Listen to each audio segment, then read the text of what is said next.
Profile હોય છે લાંક હોવી જોઈએ. પછી એના કલરની ખાસિયત હોય છે. કેળો, માકડો, રોજો, હરડો એ રીતના કલર્સ હોય છે એની ઉપરથી નક્કી થાય છે. કાળા બાવળા, નુકરા અને એ આમાં કાઠિયાવાડીમાં આવતા નથી. અને એની એક હાઇટ છે તે 58 ઇંચ સુધીની એની હાઇટ ગણાતી હોય છે.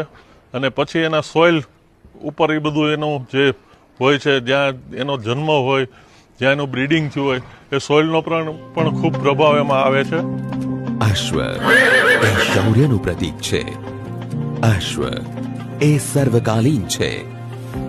અશ્વ કદી મોં વાટે શ્વાસ લઈ શકતા નથી, માટે એ હાંફતા નથી.